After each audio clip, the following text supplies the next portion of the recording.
नमस्कार.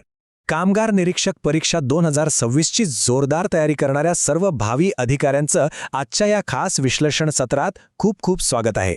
आज आपण एका अशा विषयावर एकदम सविस्तर चर्चा करणार आहोत जो तुम्हाला थेट 15 ते 20 मार्क्स मिळवून देऊ शकतो. तो म्हणजे महाराष्ट्र माथाडी, हमाल व इतर श्रमजीवी कामगार अधिनियम 1969. हा विषय जितका हायस्कूलिंग आहे तितकाच उद्याच्या प्रशासकीय जबाबदारीच्या दृष्टीनेही महत्त्वाचा आहे. चला तर मग वेळ न घालवता या सखोल विश्लेषणाला सुरुवात करूया.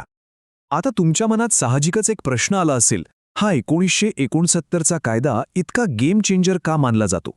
बघा, पिढ्यानपिढ्या ज्या कामगारांचं प्रचंड शोषण होत होतं त्यांच्या आयुष्यात या कायद्याने अक्षरशः क्रांती घडवून आणली. आणि उद्या जेव्हा तुम्ही इन्स्पेक्टर म्हणून रुजू व्हाल तेव्हा हाच कायदा तुमच्या कामाचा मुख्य गाभा असणार आहे. त्यामुळे परीक्षेसाठी आणि पुढच्या वाटचालीसाठी याकडे दुर्लक्ष करून अजिबात चालणार नाही. आजच्या या सत्रात आपण नेमकं काय काय कव्हर करणार आहोत ते थोडक्यात पाहूया. आपण कायद्याची पार्श्वभूमी, काही महत्त्वाच्या व्याख्या, माथाडी मंडळ आणि उपकर, कल्याणकारी योजना, तुमचे भावी अधिकार आणि अलीकडच्या काही महत्त्वपूर्ण सुधारणा यावर एक नजर टाकणार आहोत.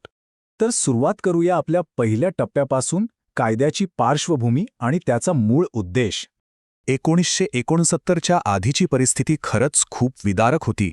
कल्पना करा, दिवसभर हाडाचं पाणी करायचं आणि तरीही रोजगाराची कोणतीही शाश्वती नाही, कसलेही कायदेशीर संरक्षण नाही, ठेकेदारांकडून होणारी पिळवणूक तर अगदी रोजचीच होती.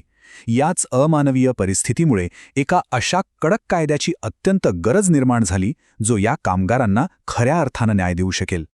मग या कायद्याने नेमकं काय साध्य केलं? याची उद्दिष्टे एकदम स्पष्ट आणि थेट आहेत. कामगारांच्या रोजगाराचं पद्धतशीर नियमन करणं, त्यांना योग्य सामाजिक सुरक्षा आणि पुरेशी मजुरी मिळवून देणं, यासाठी एका स्वायत्त माथाडी मंडळाची स्थापना करणं आणि सर्वात महत्त्वाचं म्हणजे ठेकेदार आणि मध्यस्थांच्या शोषणाला कायमचा पूर्णविराम देणं. हेच या कायद्याचं मूळ यश आहे.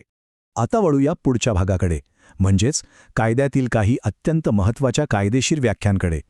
परीक्षेच्या दृष्टीने हा हाय स्कोरिंग भाग आहे बरं का. यातली पहिली व्याख्या आहे असंरक्षित कामगार, म्हणजेच अनप्रोटेक्टेड वर्कर. आता हे जरा लक्ष देऊन ऐका. यात अनुसूचित रोजगारातले 18 ते 60 किंवा 65 वयोगटातले फक्त शारीरिक श्रम करणारे कामगार येतात.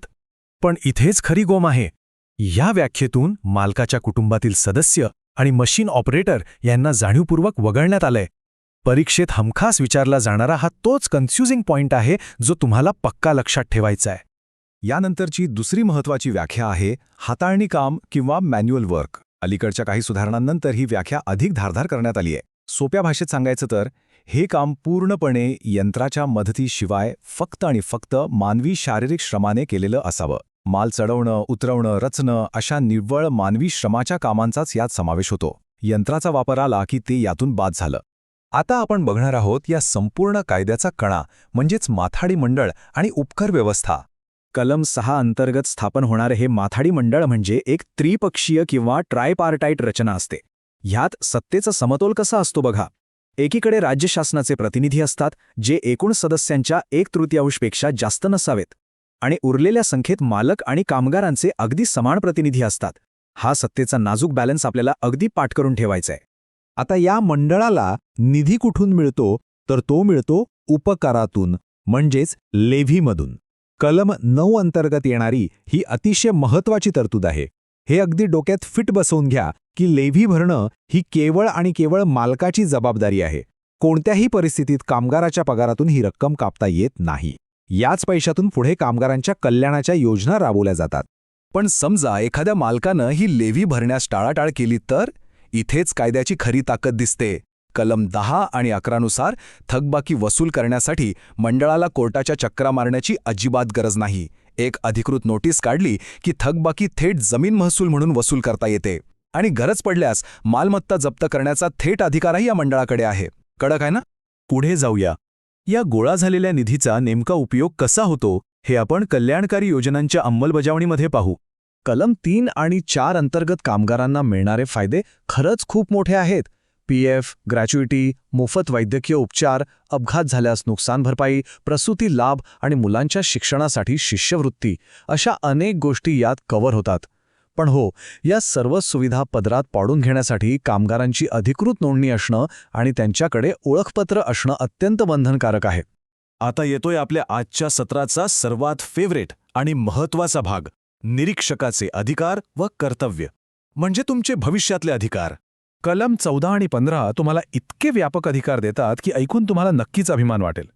कोणत्याही वॉरंटशिवाय कोणत्याही आस्थापनेत कधीही प्रवेश करण्याचा निर्विवाद अधिकार तुम्हाला आहे. नुसता प्रवेश नाही तर तिथले रेकॉर्ड तपासणे, मालकाची कसून चौकशी करणे आणि जर काही गडबड किंवा बनावट कागदपत्रे आढळली तर ती थेट जप्त करण्याचा पॉवरफुल अधिकार तुम्हाला या कलमांतर्गत मिळतो. तुम्हीच कायद्याचे खरे रक्षक आहात. तुमच्या तपासात जर उल्लंघन आढळलं तर कलम 27 अंतर्गत थेट कडक दंडात्मक कारवाई केली जाते. आणि लक्षात ठेवा, अशा प्रकरणांची सुनावणी सामान्य कोर्टात न होता ती विशेष कामगार न्यायालयात म्हणजे लेबर कोर्टात होते. त्यामुळे इथं तुमची भूमिका अत्यंत निर्णायक ठरते. आता आपण शेवटच्या पण अत्यंत स्कोरिंग अशा टप्प्यावर आलो आहोत. अलीकडच्या 2023 आणि 2025च्या महत्त्वपूर्ण वैधानिक सुधारणा. हा बदल खरंच खूप ऐतिहासिक आहे. जुन्या कायद्यात कामाचं किमान वय हे अवघं 14 वर्ष होतं. पण विचार करा, त्या कोहळ्या वयात एवढं जड काम. त्यामुळेच 2023 आणि 2025च्या सुधारणांनी हे वय वाढवून थेट 18 वर्ष केलंय. बालमजुरी मुळासकट उकळून फेकण्यासाठी टाकलेलं हे एक मास्टरस्ट्रोक पाऊल आहे.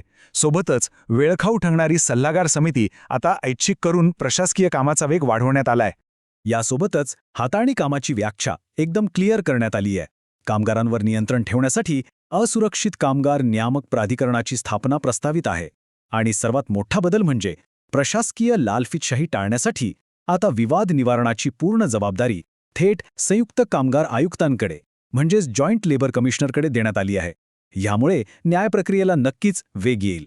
तर मंडळी, जाता जाता तुमच्यासाठी एक विचार करायला लावणारा प्रश्न. भविष्यात कामगार निरीक्षक म्हणून या खुर्चीवर बसल्यावर हातातील या व्यापक अधिकारांचा वापर करून तुम्ही महाराष्ट्रातील माथाडी कामगारांच्या शोषणाला कसा ब्रेक लावाल आणि त्यांना खऱ्या अर्थाने न्याय कसा मिळवून द्याल, यावर नक्की विचार करा.